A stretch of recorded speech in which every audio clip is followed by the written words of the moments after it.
Hi everyone, this is James with Blizzard Lighting. This is the Eclipse DMX software videos, the 101 lesson plan.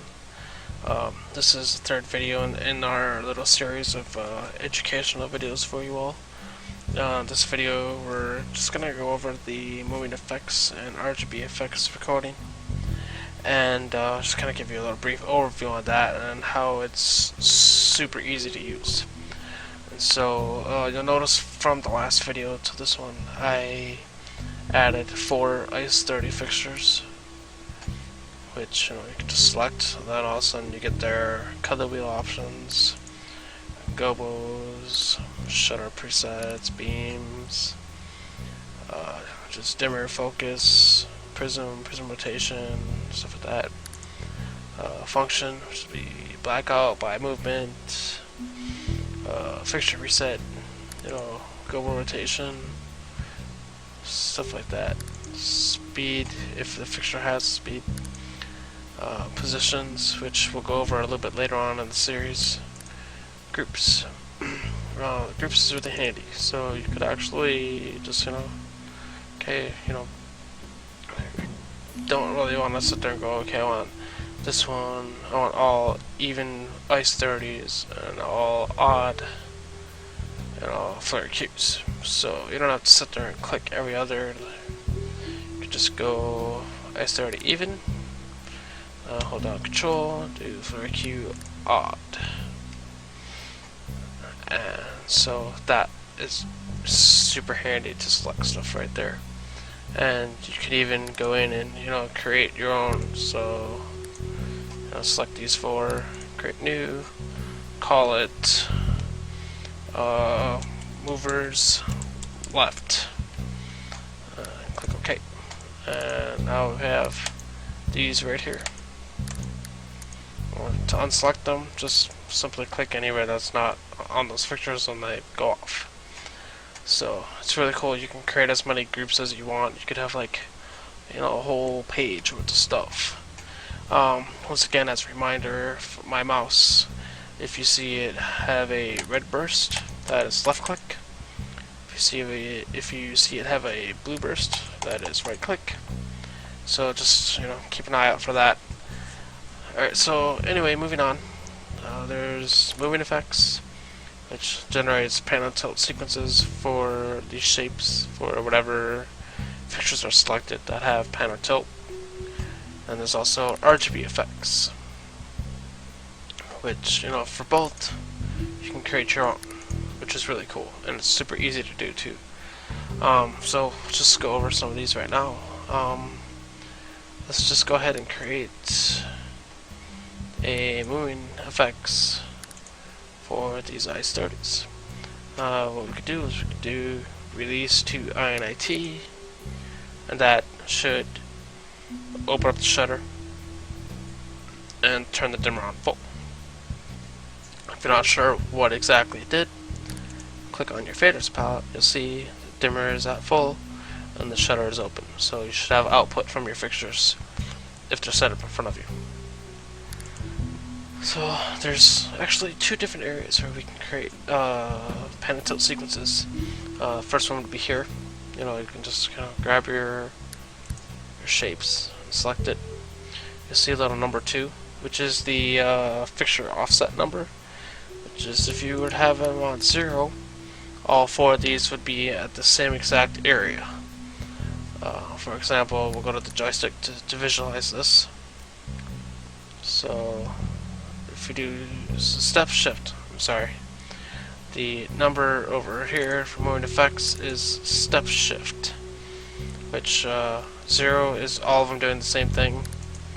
So let me show you. If you add 1, each one is doing something different than the other. 2 spaces them out even more. 3 even more so. 4 is really even further apart. It offsets the position of each individual fixture by that number of steps. So, in a sequence with 20 steps, and your spacing is at 2, fixture 1 is going to be exactly 2 steps away from fixture 2. Or this will be 2 steps ahead of fixture 2. Whereas fixture 2 is 2 steps ahead of fixture 3. Fixture 3 is 2 steps in the sequence ahead of fixture 4, and so on and so forth. Not that number increases or decreases by your step shift. You can also do fixture offset, which would be 0. No, just it sort of does almost the same thing, but it's slightly different. It's quite confusing to explain. So I'm just gonna let you guys play with this one and discover it on your own. So, but yeah, just give it a play. We'll see what works good for you. Also notice at circle large is where you can actually come in and pick out different shapes or sequences from the joystick palette over the effects, moving effects. So if you do joystick, you get circle, figure 8, vertical line, which I'll show you now. This actually allows you to increase or decrease the total size of the area that your fixtures are allowed to move in. This would be obviously for tilt. Horizontal would obviously be for pan. So smaller size, larger size. And larger size, smaller size. So another good example would be circle. So you can shrink this down. We have a nice centered circle. Also, don't be afraid to come over to this fader over here and speed up your sequence as you wish. A lot of movers can't really keep up with these insanely fast speeds like you see over here. So just keep an eye on it. If you don't want it to fade at all, just uncheck that, and they're just gonna snap between each position. So if you turn the fade on, that enables the fade, makes it much more smoother. So this is a moving effects sequence. So we could take this here and do another circle.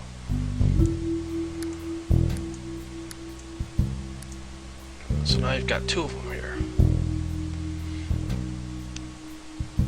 And those other ones are not on. These to INIT. Circle again, and look at that. You've got a huge circle that spans 2 different fixture types. So you can step shift at 1 to make them all nice and tight together. 0, 1. Again, speed it up, slow it down. And really, you can just go ahead and just create a bunch of different moving effects.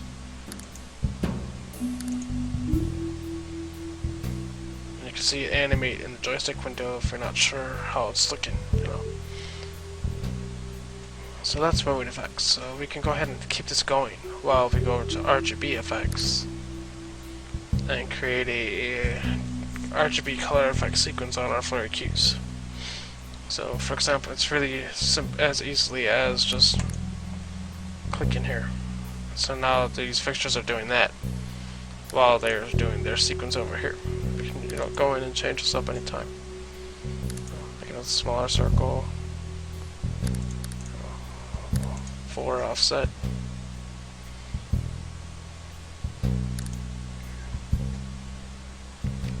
And while those are doing that, we have our RGB sequence going on here.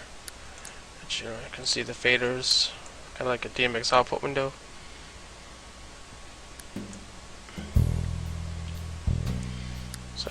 And you can pick a different sequence. If you don't really like the order that's playing back in, right click, edit RGB Profile, and mess with the phasing. Let's say create chase. You'll see it's chasing in that number now.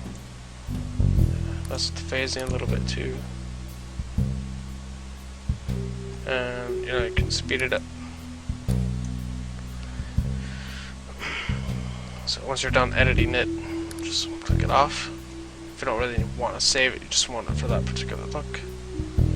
So what we can do is we can save the pan and tilt sequence as one button, and then go in and edit just the RGB effects for your cues. Create that as a separate button. That way you can stack the two on top of each other at any time, no matter what other stuff is playing. So, but we'll just go ahead and save this as a general look. So, save changes. Crossfade. We'll leave it as default for now. And we'll do, I can name it sequence 1. So that's our sequence 1. Click it off. Let this playing, just in case. Before you go to create more stuff, hit clear all. That turns everything off. Everything's down at 0 value and everything like that. So you can see that our sequence 1, if we click on it, it's playing back that sequence on these fixtures, but we didn't add anything for the Puck 3NX. So what we can do is we can now stack using control, and we can do our light blue, and you can see that it's overriding these fixtures, but they're still doing their movement sequence. If we wanted to keep light blue, like do sequence 1. So now these are doing their sequence as programmed, but these are on the color. So it's all about the order in which you select things. So again, that's move these around wherever you want. You can even create another page if you wanted to separate your buttons for your different fixture types and stuff like that. So it's really easy to stay organized with this program. There's a lot of options for that. If you have their master dimmer, the spacebar does the strobe button, so quick little tips for you. Spacebar. So adjust your speed and your rate beforehand. Then you could use spacebar to strobe any fixtures that are currently playing. See, as I hit the spacebar, the strobe's going. Or it could be just for the fixtures that are selected. You see that nothing else is strobing unless it's selected. So turn that off. Everything strobes. So cool stuff, huh? Well, that's it for this third video in our series of Eclipse tutorials. I hope you enjoyed it. Again, if anybody has any questions, go ahead and shoot us a comment on this YouTube page, or shoot us an email at support@blizzardlighting.com, and we will always are more than willing to answer any questions anybody may have, or any type of issue that people might come across or whatever. Just let us know. We'll get you squared away as soon as we can. Alright everyone, thanks for watching.